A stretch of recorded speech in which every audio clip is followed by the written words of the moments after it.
तो कैसे हैं आप लोग और स्वागत है आप सबका मेरे चैनल पर व्हाट हैपेंस इफ। तो आ गया हूँ एक नई वीडियो के साथ और आज की वीडियो में हम बात करने वाले हैं कोरोना वायरस और उसकी वैक्सीन के बारे में। सभी के दिमाग में बस अब एक ही क्वेश्चन घूम रहा है कि कब आएगी कोरोना की वैक्सीन और कब सब कुछ नॉर्मल हो जाएगा, और क्यों अब तक कोरोना की वैक्सीन नहीं आई और क्या होगा अगर कोरोना की वैक्सीन ना बनी। तो इस वीडियो में ऐसी ऑसम फैक्ट्स के बारे में जान लेने वाले हैं। तो चलिए वीडियो को शुरू करते हैं बिना किसी टाइम वेस्ट के।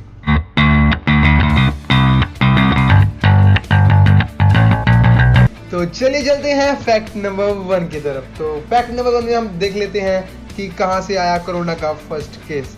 तो जैसे कि हम सबको पता है, कोरोना नाम की बीमारी चाइना, जो कि एक मोस्ट पॉपुलर कंट्री है, सबसे ज़्यादा आबादी वाला देश, वहाँ पे नवंबर में यह केस आया था। और यह कोरोना वायरस इतनी जल्दी से फैला कि जैसे जंगल में आग फैलती है, और अब ये पूरी दुनिया में इस तरह से फैल चुका है जैसे कि कोई आग फैलती है जंगल में। और अगर हम बात करते हैं कोरोना के केसेस के बारे में अब तक, तो अब तक जो पूरे वर्ल्ड में केसेस हो चुके हैं वो 19 लाख से ज़्यादा हो चुके हैं। और अगर हम बात करते हैं इंडिया के बारे में, तो इंडिया में 2,30,000 केसेस कोरोना के हो चुके हैं। मतलब सबसे खतरनाक बीमारी, महामारी जिसको कहा जाता है, राइट। तो अब तक इतने केसेस आ चुके हैं हमारे पूरे वर्ल्ड में। तो चलिए अब बात कर लेते हैं कि इसकी वैक्सीन और उसके कुछ फैक्ट्स के बारे में। तो चलिए चलते हैं फैक्ट नंबर 2 की तरफ, जो कि है कोरोना की वैक्सीन के बारे में। हम सबको पता है जब से कोरोना आया, सभी के सभी साइंटिस्ट, सभी की मेडिकल एजेंसीज उसी टाइम से लगी हुई हैं कि वो वैक्सीन को ढूंढ सके, लेकिन अब तक ऐसी कोई वैक्सीन नहीं आई जो कोरोना को ट्रीट कर सके। हाँ, कुछ ऐसी वैक्सीन आई थी जो कि क्लेम कर रही थी कि वह कोरोना को ट्रीट कर सकती हैं। अगर हम बात करते हैं ऐसी वैक्सीन के बारे में, तो सबसे पहली वैक्सीन का नाम आता है हाइड्रोक्सीक्लोरोक्विनोन, और ये ड्रग यूज होती है एंटी मलेरियल, मतलब मलेरिया के केसेस में उसको ट्रीट करने के लिए। तो अब तक जो ये ड्रग यूज होती थी वह होती थी एंटी मलेरियल, मतलब मलेरिया को ट्रीट करने के लिए। लेकिन जब र्यूमर्स फैले तो उसमें यह सामने आया कि जो ये ड्रग है, इसके कारण जो कोरोना के सिम्टम्स हैं मेजर, उसको यह ठीक कर सकती है। लेकिन यह सिर्फ सिम्टम्स को ट्रीट करती है, कोरोना वायरस को नहीं। तो यह एक सिर्फ र्यूमर था। अगर मैं सेकंड बात करूं, एक सेकंड वैक्सीन के बारे में जो र्यूमर था, वह थी पतंजलि की कोरोनिल। एक किट थी जिसमें बाबा रामदेव ने क्लेम किया था कि यह किट कोरोना वायरस को ट्रीट कर सकती है, लेकिन किसी कारण वह किट भी नहीं चल पाई। एक्चुअल में वो किट एक इम्यूनिटी बूस्टर थी, तो वह सिर्फ इम्यून सिस्टम को ट्रीट करेगी और उसको स्ट्रॉन्ग कर देगी, लेकिन इसका कोई भी इफेक्ट कोरोना वायरस के ऊपर नहीं होने वाला, क्योंकि यह सिर्फ एक इम्यूनिटी बूस्टर है, ना कि कोई एंटी वायरल ड्रग। तो अब हम बात कर लेते हैं थर्ड के बारे में, थर्ड ड्रग। तो थर्ड ड्रग की अभी क्लेम चल रहा है कि जो कोवैक्सीन है वो 15 अगस्त को रिलीज की जाएगी। वह अभी क्लिनिकल टेस्ट के अंडर है और यह क्लेम है कि यह वैक्सीन कोरोना को ट्रीट कर सकती है। उसके लिए तो हमें वेट करना पड़ेगा 15 अगस्त के लिए। तो बाकी चलते हैं हम हमारे नेक्स्ट फैक्ट की तरफ। तो फैक्ट नंबर 3 में हम बात करने वाले हैं कि कोरोना की वैक्सीन अब तक क्यों नहीं बनी। यही सभी का क्वेश्चन है कि कब तक बनेगी और क्यों नहीं बनी, राइट। तो अगर मैं आपको बताऊं, पिछले वीक मतलब पिछले हफ्ते में इंग्लैंड के डिप्टी चीफ मेडिकल ऑफिसर, जिनका नाम है जोनाथन वैन टैम, उनका एक इंटरव्यू हुआ। उन्होंने इंटरव्यू में कुछ ऐसी बात सामने रखी जो कि शायद आप लोग सुनना नहीं चाहेंगे। उन्होंने कहा कि हम बिल्कुल भी श्योर नहीं है कि कोरोना की कोई वैक्सीन बनेगी या नहीं।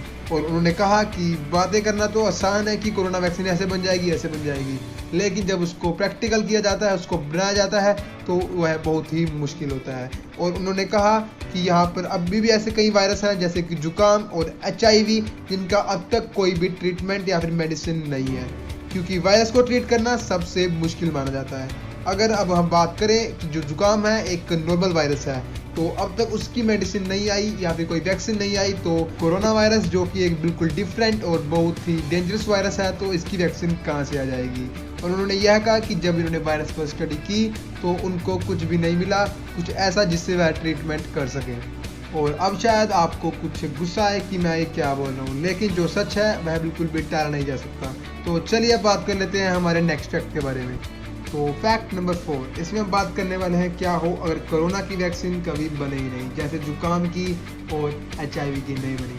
अब आप लोग कह रहे होंगे कि क्या नेगेटिव बात कर रहा है, नेगेटिव सोच रहा है। नहीं गाइस, मैं नेगेटिव नहीं सोच रहा हूँ, मैं सिर्फ आपको यह क्लियर करना चाहता हूँ कि ऐसा भी हो सकता है। दोस्तों, according to WHO, World Health Organization, उनका कहना है कि चाहे कुछ पिछले महीने में जो कोरोना वैक्सीन की ढूंढने की स्पीड है वो चाहे ही तेज हो गई है, लेकिन इसकी कोई भी गारंटी नहीं है कि कोई प्रॉपर वैक्सीन बन जाएगी। यह एक कड़वा सच है। तो उन्होंने कहा है कि हमें कोरोना वायरस के साथ ही रहना सीखना होगा, और अगर ऐसा ही होता है तो इसी हिसाब से जो 30 to 40% पॉपुलेशन है वर्ल्ड की, वह ख़त्म हो सकती है। तो हम लोग तो यही होप करेंगे कि वैक्सीन मिल जाए जल्द से जल्द। तो चलिए चलते हैं अगले फैक्ट की तरफ। तो फैक्ट नंबर 5 में हम बात करने वाले हैं कि अगर वैक्सीन नहीं बनती तो हम अपने आप को कैसे बचा सकते हैं। तो कुछ तो आपको बेसिक्स पता ही होंगे जो WHO के द्वारा दिए गए हैं, जैसे कि मास्क का यूज़ करना, सैनिटाइजर और प्रॉपर सोशल डिस्टेंसिंग। आपको इनको फॉलो करना होगा, और इसी के साथ साथ आपको अपनी बॉडी और इम्यून सिस्टम को इतना स्ट्रॉन्ग करना होगा कि अगर वायरस आपकी बॉडी में आता है तो आपकी जो बॉडी है वह उससे फाइट कर सके। तो उसके लिए कुछ टिप्स हैं, जैसे कि अपनी जो डाइट है उसको प्रॉपर रखें, proper amount of proteins, vitamin, amino acids लें, जिससे आपकी बॉडी प्रॉपर वर्क कर सके। और आपको डेली कुछ ना कुछ एक्सरसाइज वर्क करना चाहिए, जिससे आपकी जो कैलोरीज है वो प्रॉपर बर्न हो और आपकी जो बॉडी है वो स्ट्रॉन्ग हो। और थर्ड, आप इम्यूनिटी बूस्टर्स का यूज़ कर सकते हो, जिससे आपकी इम्यून सिस्टम और भी स्ट्रॉन्ग हो जाती है। तो यह कुछ टिप्स थी जिसको यूज़ कर आप शायद बच सकते हैं, क्योंकि कुछ ही लोग ऐसे होंगे जिनकी इम्यूनिटी बहुत अच्छी होगी, बाकी सब अगर ऐसा होता है तो वह शायद ना रहे। लेकिन हम भी यही होप करते हैं कि जल्द से जल्द इसकी वैक्सीन बन जाए और सब कुछ जैसा था वैसा हो जाए, सब कुछ नॉर्मल हो जाए, राइट।